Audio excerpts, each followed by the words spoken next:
जय हिंद। देखिए, हम लोग जब अब पॉलिटिकल साइंस को पढ़ते हैं ना, तो उसमें कुछ ऐसे टॉपिक हैं जिसके बारे में आपको बता देता हूं, क्योंकि उसी टॉपिक से क्वेश्चन संबंधित है। प्रेशर ग्रुप, इंटरेस्ट ग्रुप के बारे में आप लोग पढ़ते ही होंगे, ठीक है।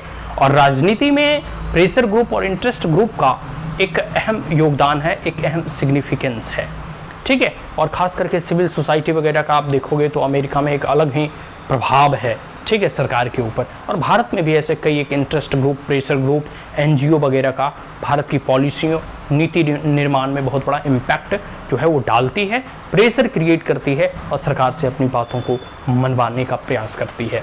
तो यही क्वेश्चन है पेपर 1 सेक्शन 1 का, ठीक है। क्वेश्चन नंबर 1C है ये, 1C। इसमें देखो पूछा गया the pressure group of India. यहां बात की जा रही है इंडिया की, भारत की जो भी प्रेशर ग्रुप है। प्रेशर ग्रुप मतलब दबाव समूह। देखो, प्रेशर कुकर आप लोग देखे ही होंगे। प्रेशर कुकर मतलब क्या समझते हो प्रेशर कुकर से? क्यों प्रेशर पड़ता है तब सीटी मारती है ना ठीक है।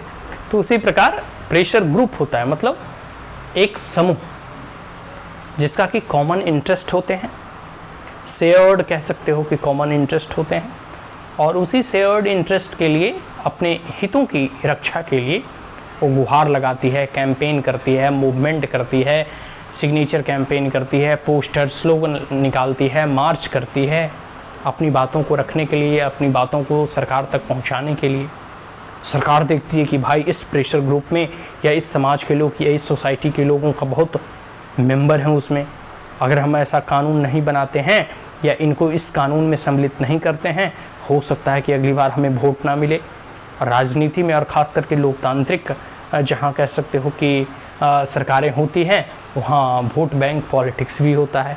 लेकिन कई बार इनके जो कह सकते हो कि इशू होते हैं वो जेन्युइन इन नेचर भी होते हैं। कई बार जो है इनके इशू जो है सिर्फ अपने हितों के लिए होते हैं, कई बार यूनिवर्सल इन नेचर भी होते हैं। तो डिफरेंट प्रेशर ग्रुप और एनजीओ का अपना अपना जो है रूल है, और समय और परिस्थितियों और कितना वो लंबी चौड़ी, कितनी बड़ी संस्था है, इस अनुसार भी चीज़ें निर्णायक होती हैं। तो यहाँ कहा जा रहा है कि the pressure group of India are only in a part of the spontaneous and independent result of felt need among occupational caste group. देखो, स्पॉन्टेनियस मतलब अपने आप स्वतंत्र है, ऑक्यूपेशनल कास्ट ग्रुप कहने का मतलब है कोई व्यावसायिक ऐसे समुदाय के बारे में कहा जा रहा है, ठीक है। कई बार देखो कॉमर्स फेडरेशन वगैरह भी हैं, ऐसे कई ऐसे एनजीओ है वगैरह हैं, बिजनेस वगैरह से संबंधित, ठीक है, कॉमर्स सोशल ग्रुप से संबंधित। जैसे कई एक बार सोसाइटी वगैरह का निर्माण किया जाता है ना, बाजार समिति वगैरह का। तो कई एक ऐसे जो है ऑक्यूपेशनल जो कास्ट ग्रुप हैं, उसी की देन है कि यह अपने हितों की रक्षा के लिए या इनकी जो रिक्वायरमेंट है, इनकी जो नेसेसिटी है, उसको मनवाने के लिए यह अपने आप जो है सामने उभर कर आती हैं, और एक जो है कह सकते हो कि एनजीओ के तौर पर या प्रेशर ग्रुप के तौर पर या इंटरेस्ट ग्रुप के तौर पर फॉर्म करती हैं। और फिर मैंने जो बताया ना कि एजिटेशन, प्रोटेस्ट या फिर स्लोगन या फिर मार्च करके जो है सरकार तक अपनी बात पहुंचाने का प्रयास करती है और मनवाने का प्रयास करती है। तो इसमें मोरलेस है कुछ नहीं, इसमें आपको कमेंट करना है, लिखना है कि किस प्रकार से इंडिया का जो प्रेशर ग्रुप है वो एक पार्ट है, स्पॉन्टेनियस और इंडिपेंडेंट एक प्रकार से रिजल्ट है, स्वतंत्र जो है परिणाम है। और किस चीज़ का परिणाम है?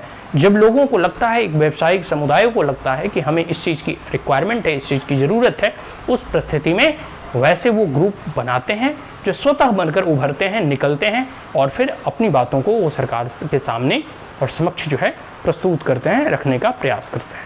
तो ये पूरे के पूरे हो गया ना कि पॉलिटिकल साइंस और इंटरनेशनल रिलेशन में प्रेशर ग्रुप का क्वेश्चन। क्योंकि जो है आप यूपीएससी का सिलेबस देखोगे तो उस सिलेबस में प्रेशर ग्रुप एकदम स्पष्ट लिखा हुआ है, उसी से संबंधित यह प्रश्न यहाँ पूछ लिया गया है 1982 में। आशा करता हूँ ये क्वेश्चन समझ में आ गया होगा। ऐसे हम लोग अब नेक्स्ट क्वेश्चन को समझने का और प्रयास करेंगे और डिकोड करने का प्रयास करेंगे। So that's all, thank you, have a great day, जय हिंद।